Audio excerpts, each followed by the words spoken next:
Okay, let's just take a massive digital deep breath together.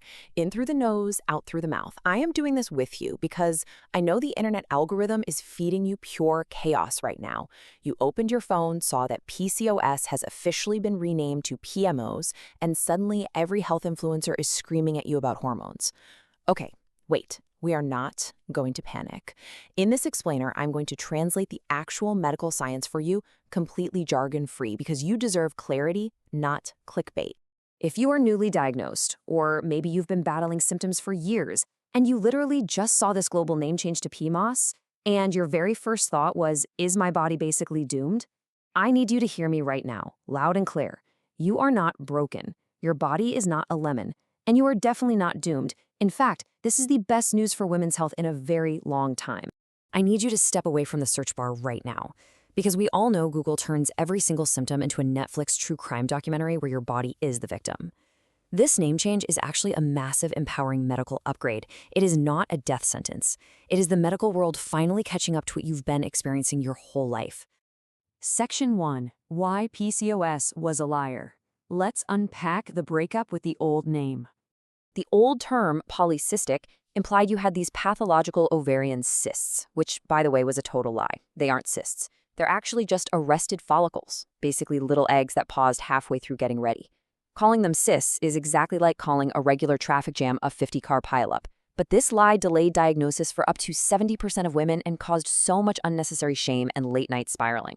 The new name, Polyendocrine Metabolic Ovarian Syndrome, or POS, finally captures your whole body.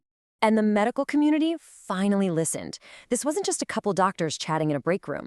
56 global academic, clinical, and patient organizations, backed by massive surveys from over 14,000 patients and health professionals, demanded this change. They agreed the old name caused stigma, ignored the root issues, and just made patients miserable. They changed it to validate what you've been feeling all along. This is a full body experience, not just a weird thing happening in your ovaries. Section 2. Decoding PMOS without panic. Let's translate this into plain English, because the medical jargon ends today. First up, polyendocrine.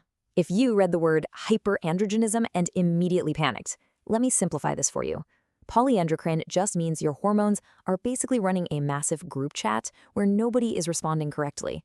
One hormone sends a text, another leaves it on red, and suddenly your body is producing a little too much testosterone, which is what causes the acne or the stubborn hair growth. It's just a communication glitch.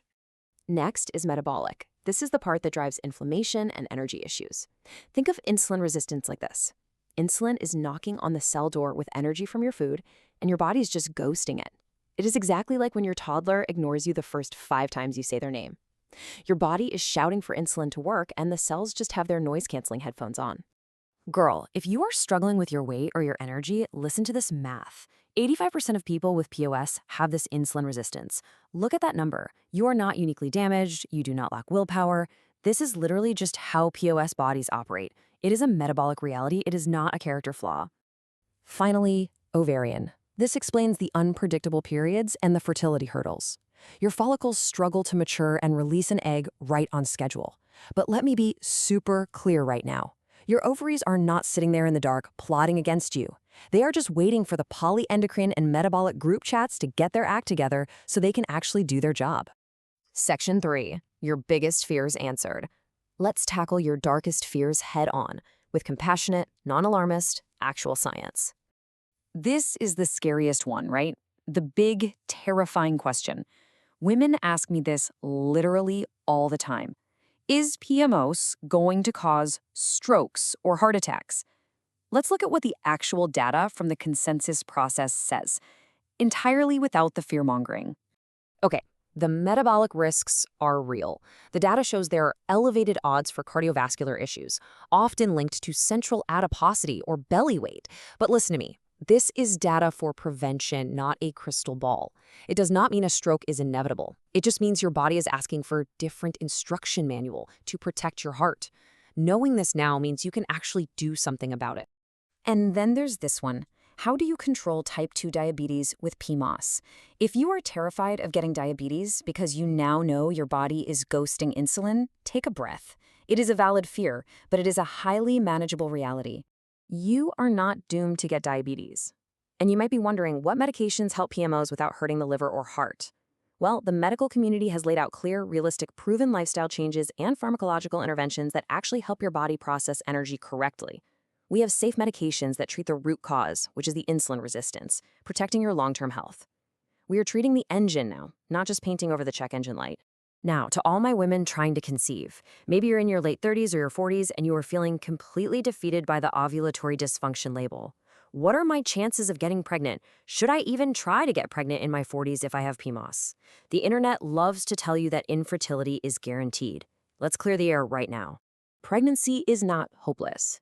The old PCOS name made doctors focus only on your ovaries, which means they were just treating the symptom.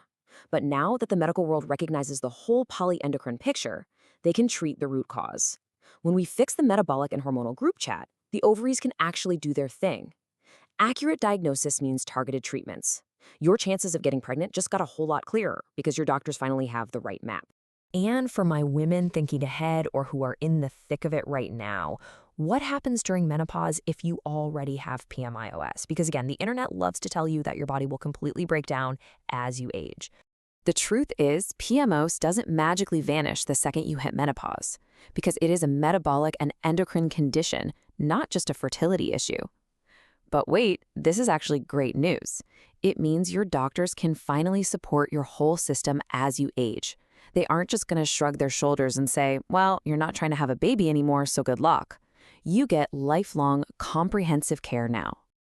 Section 4. Why you aren't doomed. Let's bring this all together into a brand new instruction manual. The medical world isn't just dropping this new name and walking away.